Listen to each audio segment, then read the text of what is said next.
Hi, hello. I will try to speak in English, but be indulgent. It's going to be hard a little bit. I'm sorry for the translator. I might invent some words, but I will try my best anyway.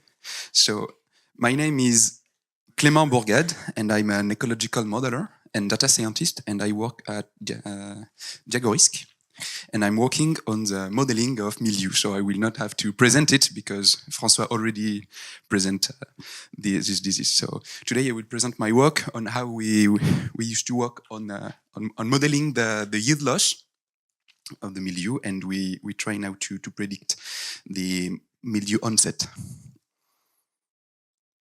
So before I arrived, a yield loss model was established to predict the yield loss. So among those nested models was a model focusing on predicting the onset of the mildew on the grape clusters. And of course, we thought that this model would be useful for treatment optimization. So this whole procedure provides yield loss sources, like this was the former model. So it was complete with yield loss due to weather and yield loss due to the disease. And a byproduct, by the way, this model also provide a timeline highlighting the risk period and the safe period. So we decided to focus on this part and to enhance this part, to refine it, and to try to reproduce this procedure on the mildew on the leaf. So that's what we did, and this is what I will present to you today. So the functioning of this model works this way. The model is trained to use predictor variables to predict dependent variable, which in this case is, of course, the mildew onset, the onset of the epidemic. So the model actually tried to match patterns of combinations of those predictor variables, such as temperature, rain, phenology, and others, and try to predict if it's going to be the onset of the epidemic or nothing, so a result. So we started with this complete model. This is a calendar, and actually we use an accumulation of data, 4 weeks of data up to the day of forecast, and the idea was to use all those data and to predict if there is an onset of the epidemic.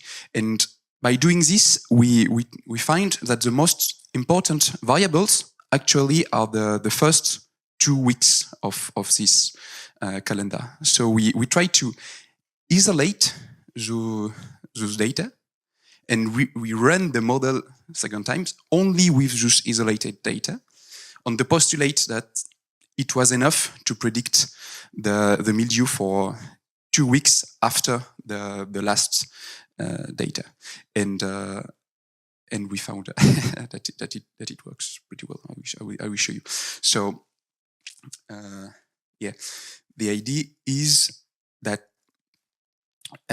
we used 15 days of delay to predict the mildew, but we had a problem with the phenologic calculation because we don't have the phenology for the 15 days in advance. And when we have observation data, we don't have the phenology of the 2 weeks before. So we actually used graph simulation to substitute the lacking data. So we actually use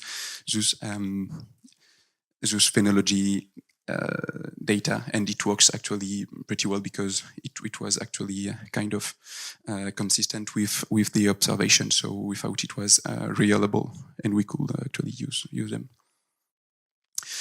So, well, I will not ask you to read all of this. It's just to show the number of variables used to J0 model and the J15 model.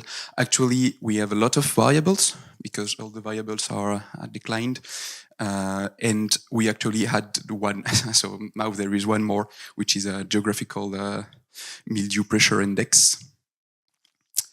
And for example, we have the total precipitation, which was talked just before me, the rain. And we don't have the rain of the very same day we do the prediction for the restricted model, but we have the precipitation of 15 days before.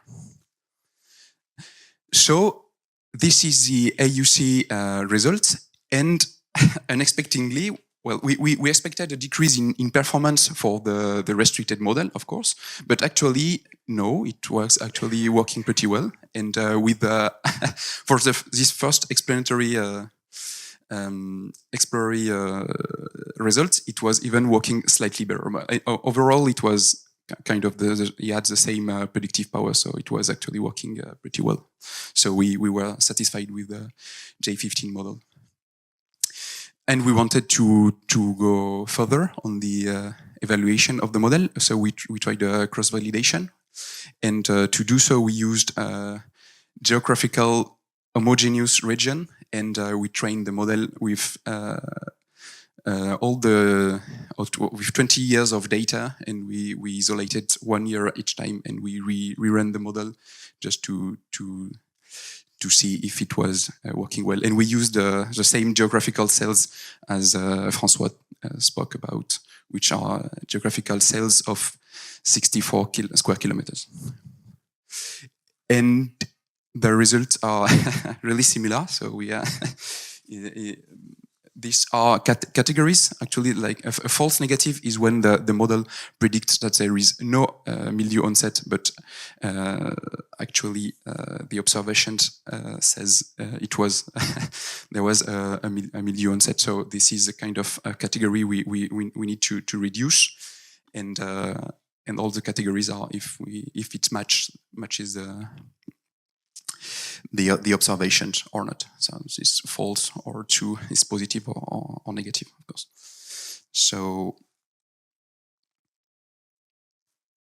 well, so the results are very, very similar in the end. But we switched our validation process by actually just using a year to isolate just 1 year, and we work on the postulate that we have actually historical data for the prediction, for the forecast. We thought that actually we were trying to mimic when we have actually historical data, but we want to forecast for a new year, like for example during the current year, and we want to forecast. So this is the method that was used eventually. And this is what I will show you. Important to say that actually the model gives us, the output of the model is a probability of presence. And with this probability of presence, we say that it's a mildew epidemic or not, but we can modulate the threshold to be more cautious or risky. So those are the results with the categories for several years with the same data used by François Brun, which is the non-treatment data. So it's consistent through the years, and this is for the J0 on the grape cluster, but J5 has actually the same result, so I don't show them. And we wanted to do an analysis on the date of appearance, so during the season. So we combine all the years of data to create one false generic year, just to present the dynamic.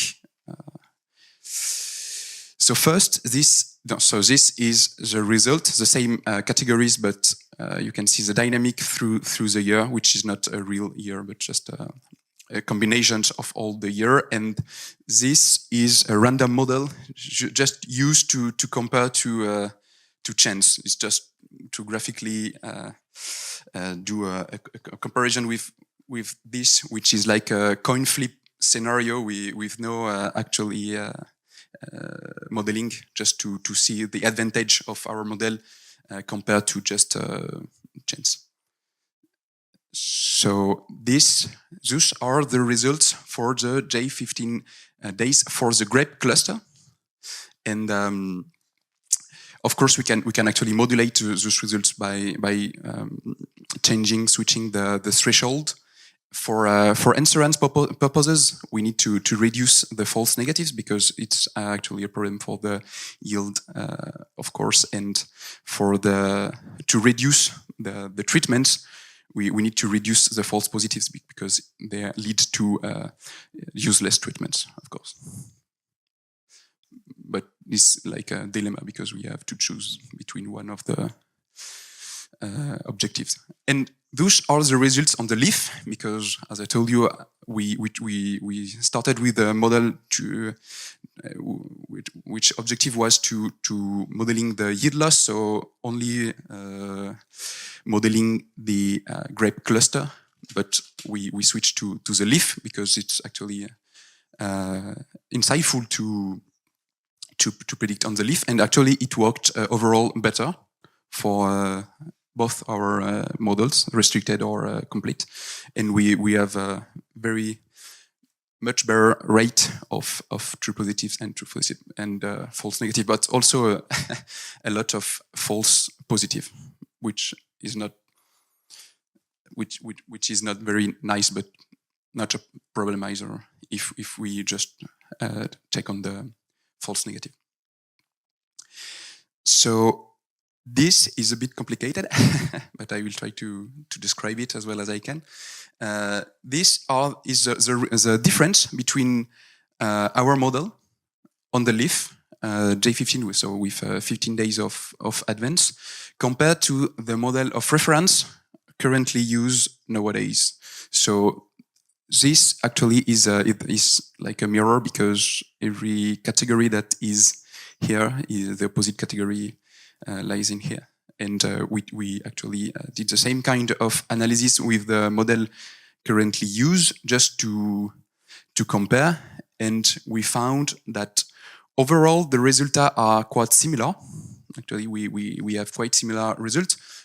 We have 15 days of anticipation, which actually is a great asset, I suppose.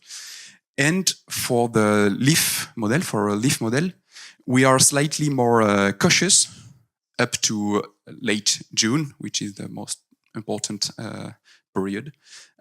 So actually, this is actually nice because it appears that our model is competitive, and that was our objective to be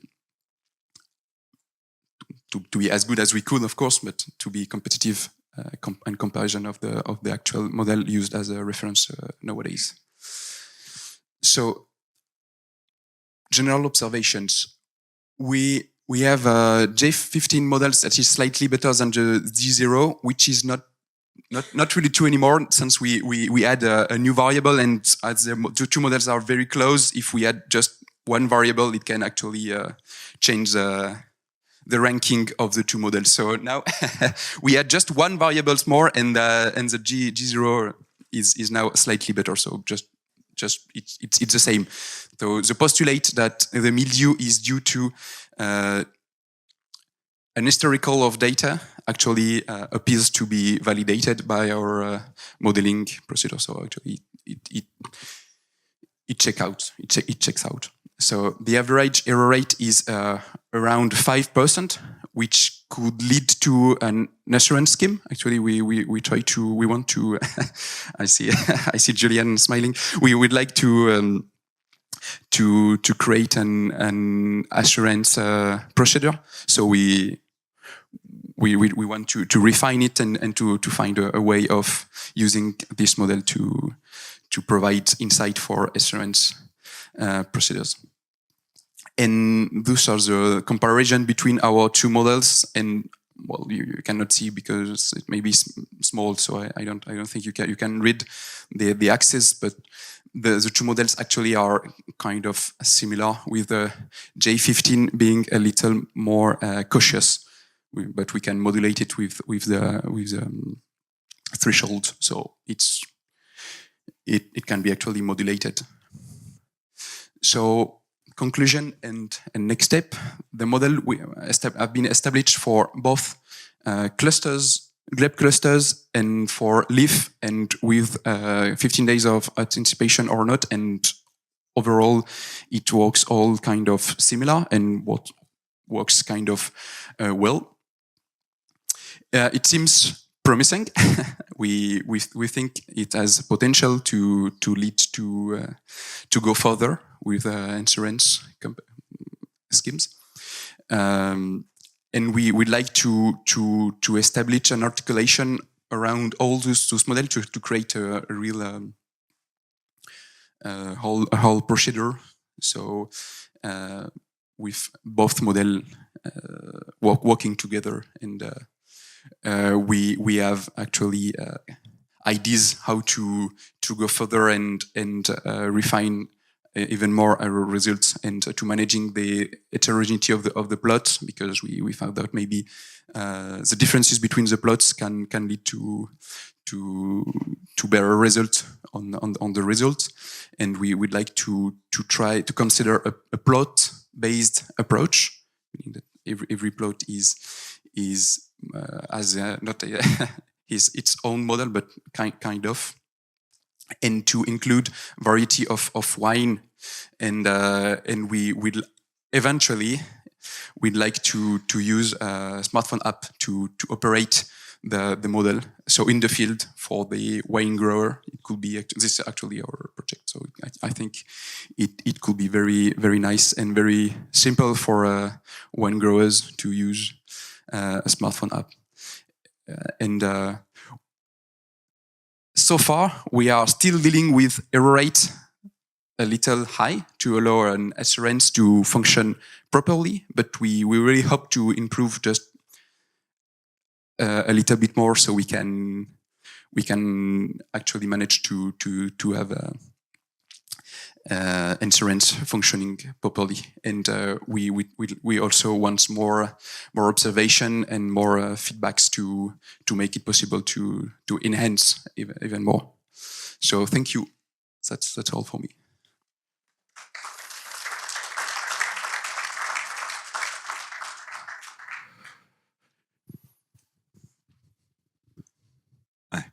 Peter.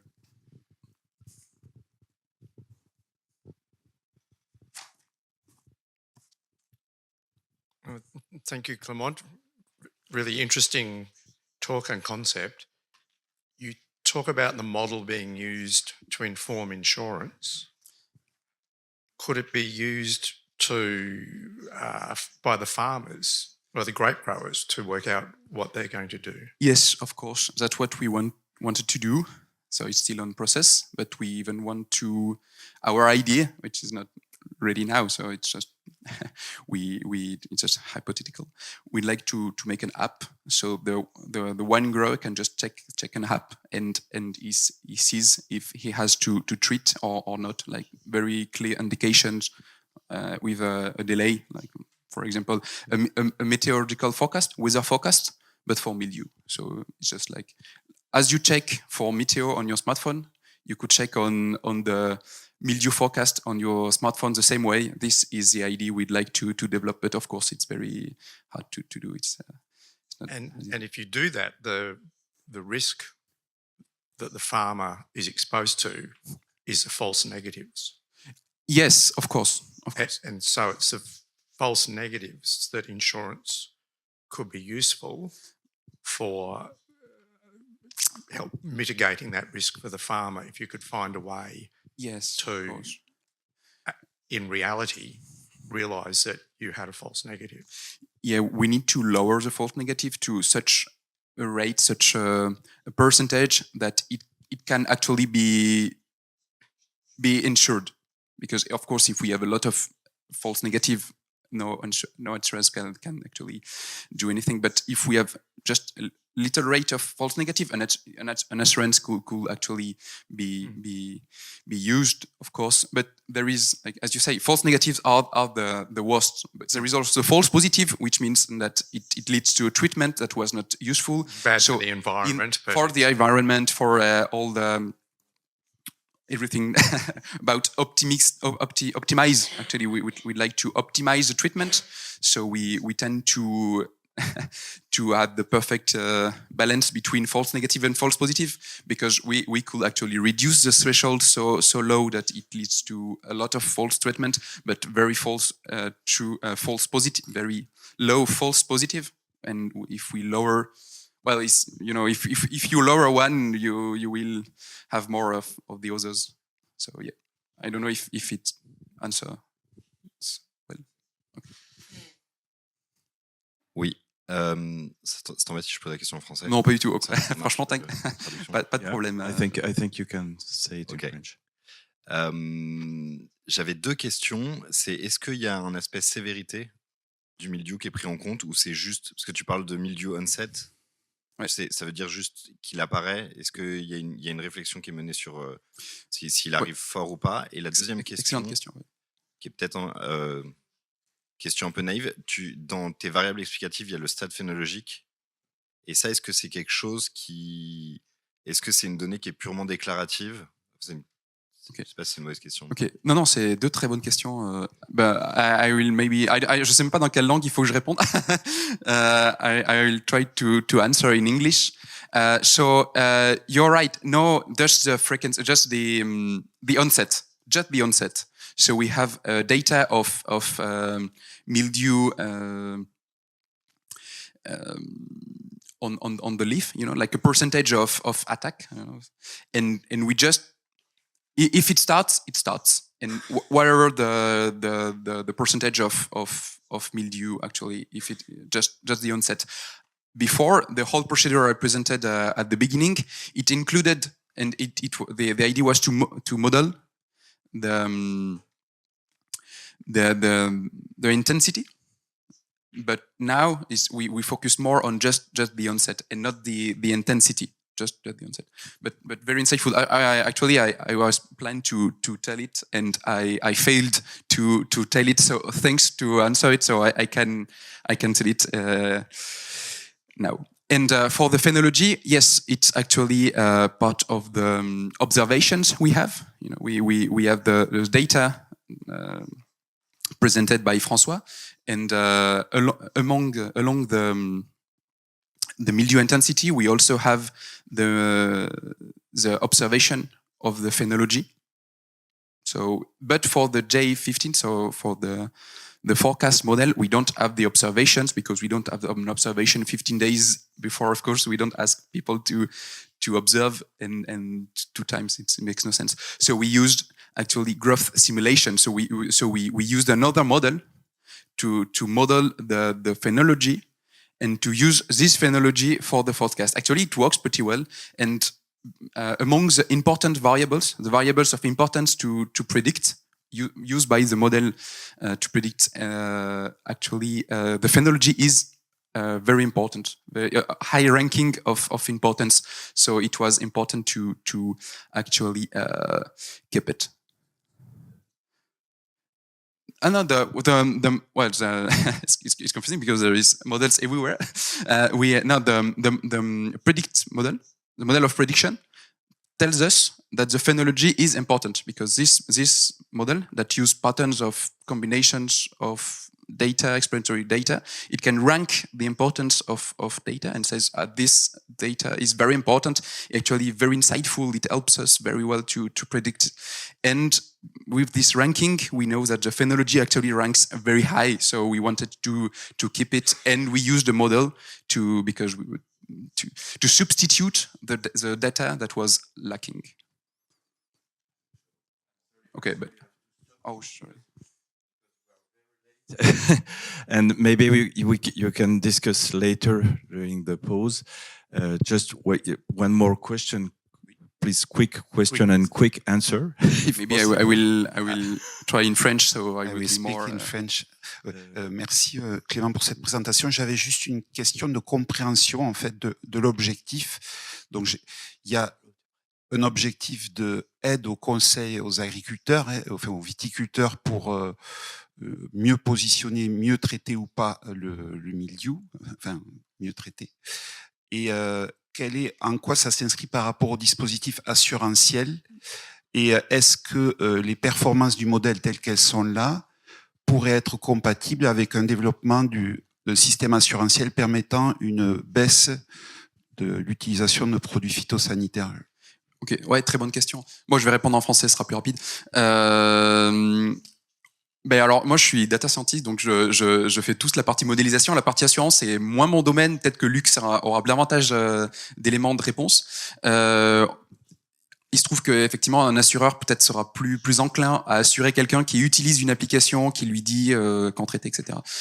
Ça semble une meilleure idée que juste le hasard. Donc oui, on aimerait qu'il y ait un dispositif assurantiel qui utilise le modèle. Pour l'instant, on a des taux d'erreur qui sont limite pour ce genre de dispositif, mais c'est vers cela qu'on aimerait tendre, oui, effectivement. Et ouais. Et du coup, Luc qui est là-haut, il est plus, il connaît mieux que moi les assurances, donc c'est à lui que peut-être vous pourriez lui poser la question plus tard. C'est lui qui aura, à mon avis, la meilleure réponse pour cette question. On essaiera de ménager